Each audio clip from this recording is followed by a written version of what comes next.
Hey, what's up guys? John here. I believe Florida is one of the biggest housing bubbles in American history. A lot of people are going to say, no, there's no way. It's not Florida. It's going to be California. It's going to be New York. It's going to be Austin, Texas. It's going to be San Francisco. It's going to be one of these other markets. But let me explain what's going on in Florida from a person that owns real estate in Florida. My personal experience, I'm going to walk you through in this video so you can see exactly what's really going on behind the scenes that nobody is talking about. Please hit the like button. When you hit the like button, YouTube's going to share this content to educate more people about what's really going on in real estate. Also, if you intend to invest in real estate during the upcoming recession and you want great credit, you need great credit fast, simply go to GreatCreditFast.com or give us a call at 561-430-5900 for a free consultation. So my story, this is what happened. This is absolutely crazy. So about a year and a half ago, I sold a place in LA and I wanted to do a short-term rental. And so I was looking around, trying to figure out where I wanted to be in Florida.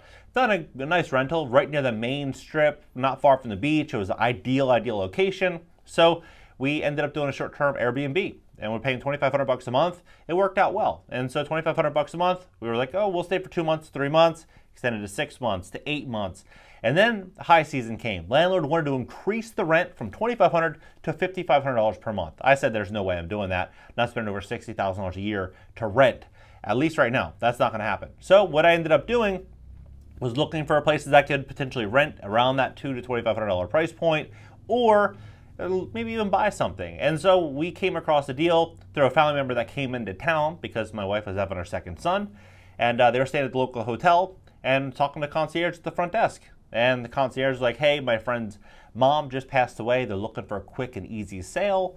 They're not that stubborn on price. They're flexible. They just want a quick sale. And so we stepped in and took the deal, right? And so we ended up getting the deal for 35% below market value, which was an incredible value. Ended up listing it for sale actually right after closing and had offers about $60,000 over what we paid, and decided not to go forward. We're still living in the unit right now. And so now looking at what's happened, it's crazy because when we bought the deal, the HOA was sub $400 a month, which is not bad for an HOA. The pool has a lot of amenities and all that, so under $400, like, oh, that's fine. Then it went from 400 to, or sub 400 to almost 500. And then it just got increased again to 569, right? And you're like, okay, well, that's a substantial jump, almost 40% in the HOA inside of a year.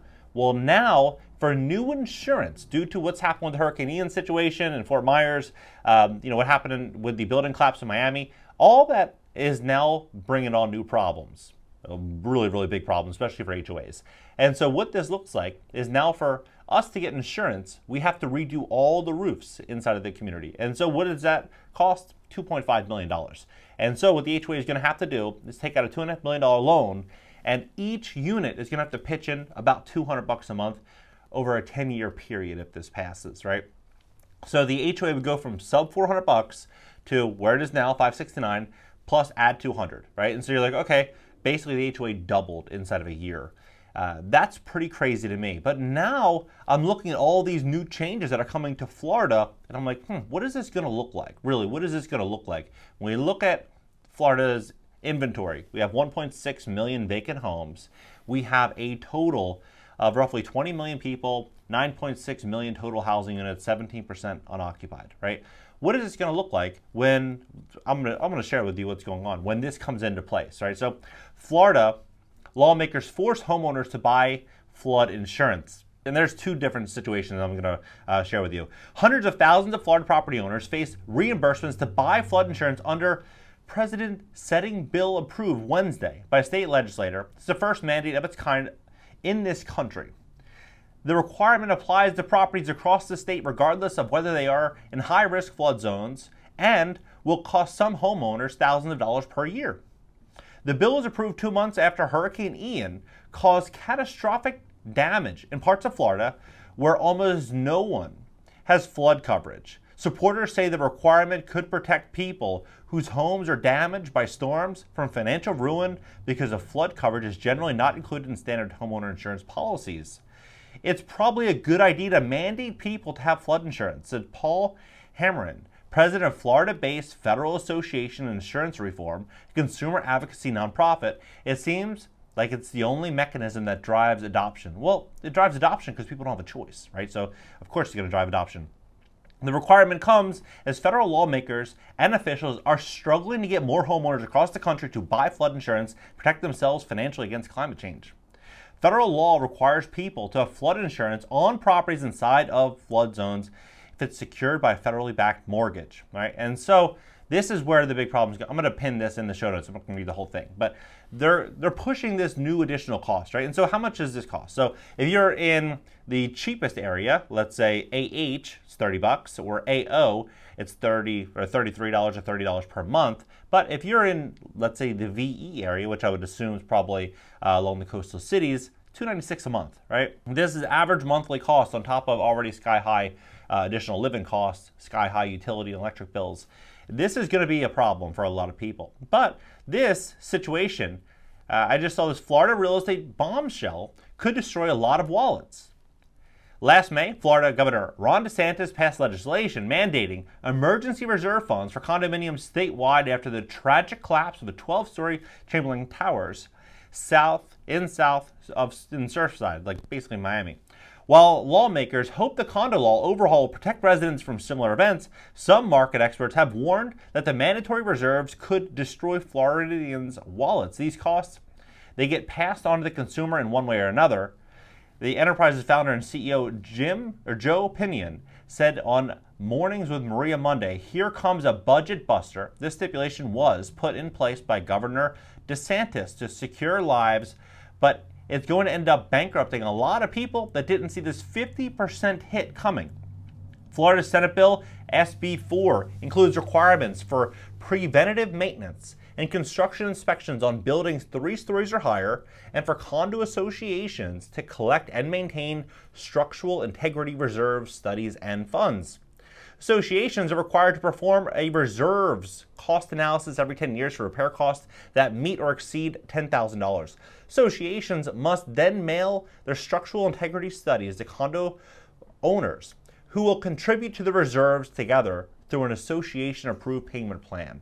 Right? So they're going to look, I mean, $10,000 is a very, very low cost. You can't buy a used car today for $10,000. So they're going to go through and comb through every single property, and they're going to look for all these additional costs, and then they're going to give that bill. 50% needs to be paid up front, right? How is this going to work out? To fund a reserve pool of money, 50% of more of the total cost for condos repairs must be maintained. Pinion explained how this could financially hurt landlords and Airbnb hosts who may now have to pay additional housing costs under the new law. You're talking about people who have the Airbnb that they thought, oh, all these people with their Airbnb businesses, this would be great. I was going to rent this property, or I'm going to own this property, and then actual income is going to eclipse what I have to either pay for that monthly rent or monthly mortgage, the CEO explained. Marco Trend's advisor founding partner Mitch Rochelle also cautioned that the reserves law will create a dichotomy between high-rise condos and single-family homes in Florida. It's going to make single-family homes potentially more desirable because you can control your own destiny. Well, especially if you own it outright and you have no mortgage, you'll be able to control your own destiny. The other thing that we're seeing in Florida after the Surfside catastrophe, people don't want to be in a condominium board anymore because it's a tremendous amount of liability. You're volunteering to give back to your community, basically, and you're potentially liable if you decide not to repair this seawall when it was supposed to be repaired, he continued. So there's going to be a lot of shakeups in Florida. This is the towers was 40 years old and needed major repairs when it collapsed on June 24, 2021. It led to officials looking for a need to ensure other aging structures are safe. What do you think about this? It says, at the time, real property probate trust law, the Florida Bar Task Force said 912,376 Florida condo units housing more than 2 million people are at least 30 years old, including more than 105,000 older than 50 years and nearly 328,000 built between 40 and 50 years ago. Overall, Florida is reported to home more than 1.5 million condo units operated by 27,599 condo associations. This is huge. This is massive. And this is going to be a big problem, I think, for a lot of people that are living paycheck to paycheck, which in today's economy, that's what a lot of people are doing. They're forced to live paycheck to paycheck. A lot of people thought maybe they had more money in the stock market, they had more money tucked away in their retirement accounts, and over the last year, that amount has been dwindled for many. And so people are really getting conservative. Now, when they're hit with all these costs, left, right, and center, people are going to be forced to ask themselves, is Florida going to be the right place for me? Should I sell? Can I afford this? Should I get a second job?